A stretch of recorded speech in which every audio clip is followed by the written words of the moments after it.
Well, Chelsea lost yesterday. Oh, it's so annoying. I mean, they lost to Arsenal, but it was... I mean, Chelsea were all over them for large parts of the game. But it's just so annoying. It's really annoying. Chelsea have got... So they're 6 points ahead of us. We've got a game in hand. So even if we won that, we take it, obviously, to 3 points. We need to win all ours. We need them to lose both of theirs. One of them's against Leicester, which I guess is possible. The other one's against Aston Villa. Well, it's just not, is it? It's not going to happen. So, yeah, shame. But anyway, that's okay. That's okay. As I said in yesterday's video, Europa League football, not a problem. I think we'll get it as long as we do the business against Brighton, really. But we'll get to that. I think myself and Gio are actually recording the preview for the Brighton game later on today. So we'll talk about that then. We're really on to transfer tittle-tattle and bits and pieces. And there's one particular set of stories, if you like, which I think have implications on Said Benrahma. And I do think it's a subject worth exploring because it's just not working out, really, is it? Before I do, I'm just going to try and plug our wonderful Hammers Chat t-shirts again. Do you see inside there? Little Hammers Chat logo on the inside. It's a Declan Rice t-shirt. It is £17.50. I should have ironed it, really, shouldn't I? But I keep wearing it. That's why. £17.50 plus postage and packaging. The email is below, hammerschat@gmail.com. Contact us or via Twitter, hammers_chat. £17.50 plus postage and packaging, unless you're a patron of Hammers Chat, in which case it's 12 quid. If you want to know how to become a patron, you can support Hammers Chat from as little as £3.60 a month. The link's in the description below, and you get extra content.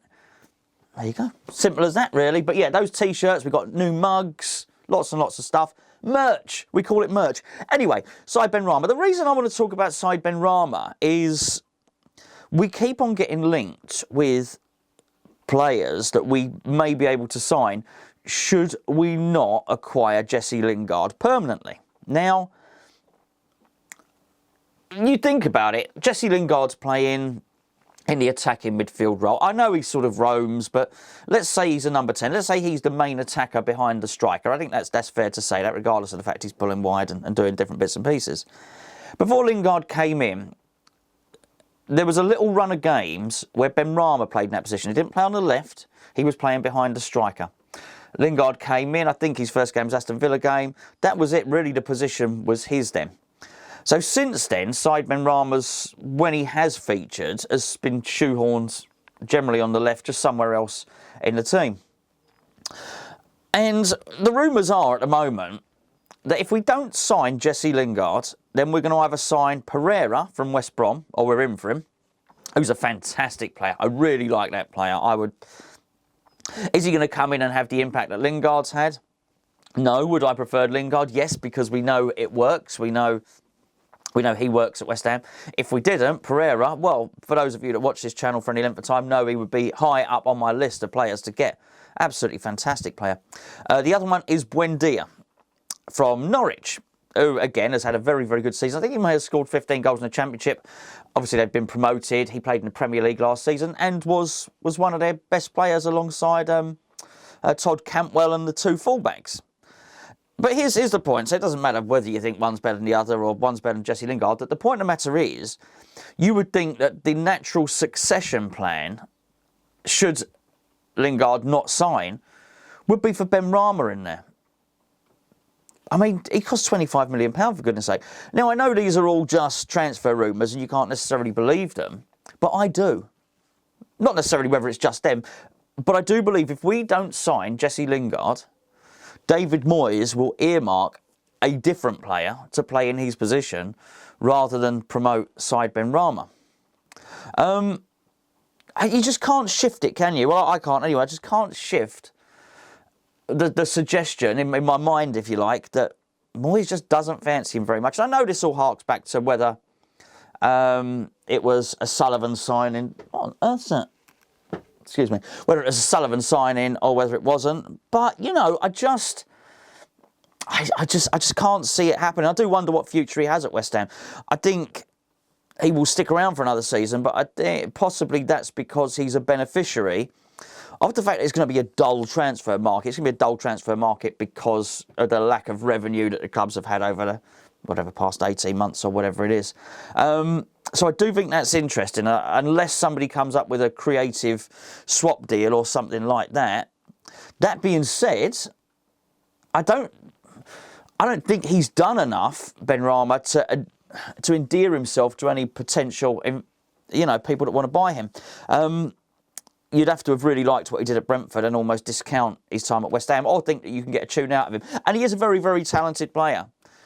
But then you look at what Eze, who we do know, Abiri Eze, who's obviously at Crystal Palace from QPR, we do know with David Moyes' first choice.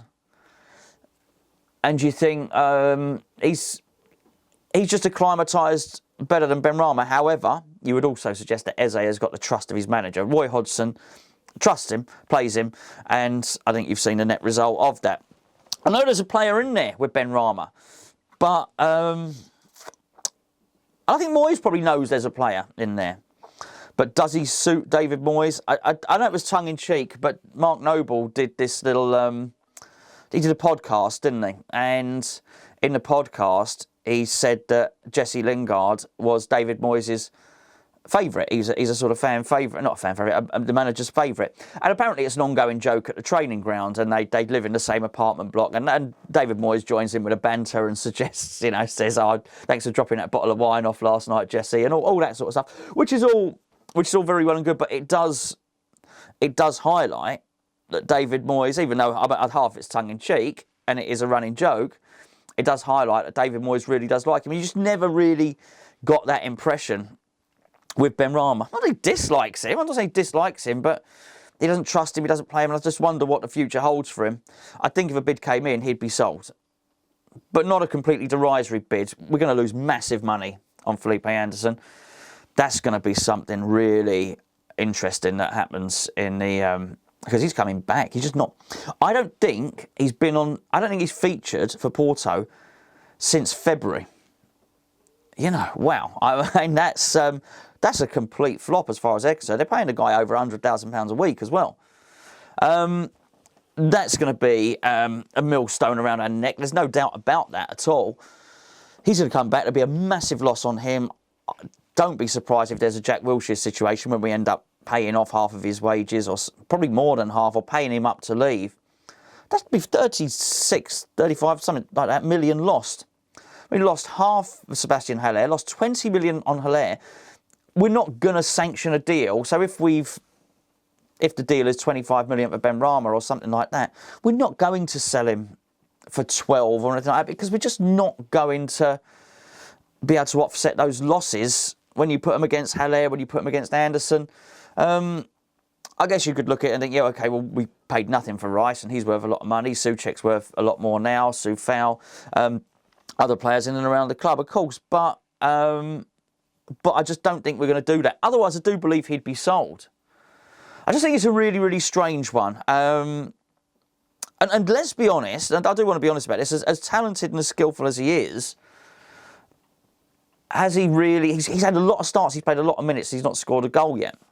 Now, a lot of people would probably say, well, hold on a second, if he'd have been given the trust of the manager, if the manager had shown faith in him, if he'd have had an arm put round him, maybe he would have scored by now and we'd be seeing a different player. And that is true, and I think, but I do think he has also had a chance. He's played a lot of minutes if you look at the amount of minutes he's played. And if what we're then saying is Said Benrahma can't produce for West Ham until the environment is perfectly suited to Benrahma, then it's probably never going to happen. Because I certainly don't. Maybe Antonio. I was going to say I don't feel the system is overly set up for one player. Maybe Antonio, maybe Cresswell. But I don't think aside from that, he's going to shuffle the deck too much to accommodate one player, David Moyes. He's got a style, and he's going to stick to it. And listen, by and large, it has been successful. Look at where we were last season. Look at where we are this season. I think Benrahma has to fit within the parameters of what David Moyes is trying to do. If he doesn't, if he can't, then it's just not going to work out for him. He needs to be more adaptable himself. I wouldn't be surprised to see Benrahma go off somewhere else and do well and flourish and thrive. I really do. I'm just not entirely sure he has a massive future at West Ham.